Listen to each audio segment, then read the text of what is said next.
trig law or trig rule that might help you guys this year is the law of sines. Now, just heads up, law of sines is not a required topic this year, but it does prove to be very helpful since it can be used on any type of triangle.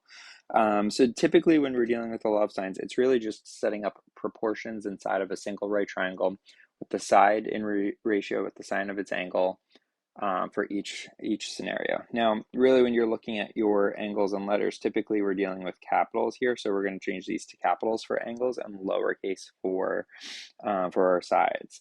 So the idea with this is we only need two of these. Might be A and B, might be B and C, or maybe we're kind of dealing right with those two, right, A and C. Just any two sets of angles and sides across from each other. Now remember, angle A and side A are opposite one another, angle B and side B are opposite one another, and angle C and side C are opposite one another. And we reference lowercase letters are the sides, opposite the angles, and the uppercase letters are those angles.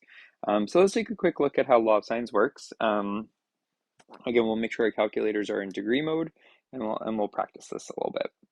So our first question, it says in triangle ABC, so I'm going to draw a triangle ABC. We have A, B, C. They tell us that the measure of angle A is 80 degrees. So that's 80 degrees.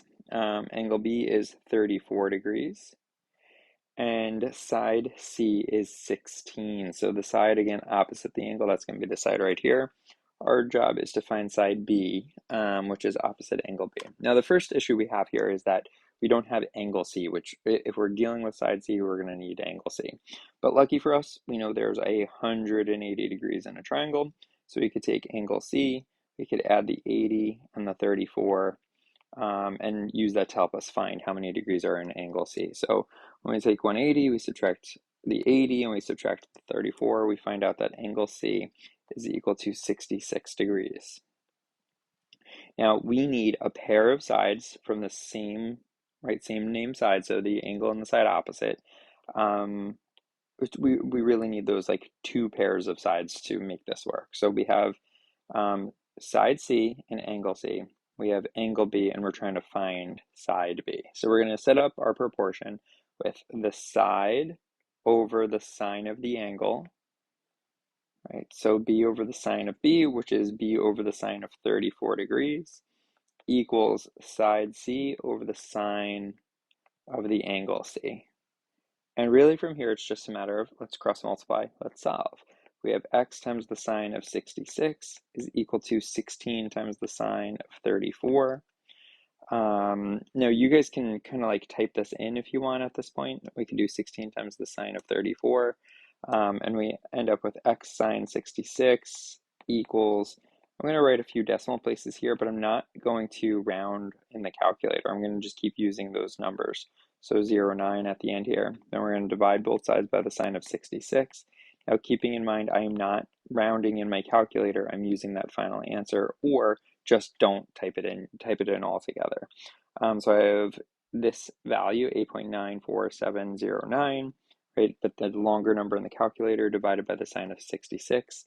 And I end up with x is equal to 9.7938, but they want us to round this to the nearest integer, so I have x equals 10, right? So side C, what I'm looking for, side B, what I'm looking for is equal to 10. All right, let's take a look at another one. So in this one, we're dealing with triangle RST. So again, they don't give it to us, so I'm going to draw a triangle RST. RST. They tell me angle R is 30 degrees, T is 95, so this is not drawn to scale. Side R is 8, and I want to find side S over here to the nearest tenth. Now again, just like the last problem, we're missing our angle. So we're going to say, okay, well, angle S plus 30 plus 95 equals 180, right, to help find that missing angle. Now, it's not always that we have the missing angle, but for these two, we had to do that little extra work to find that missing angle, and we found that angle S is equal to 55 degrees.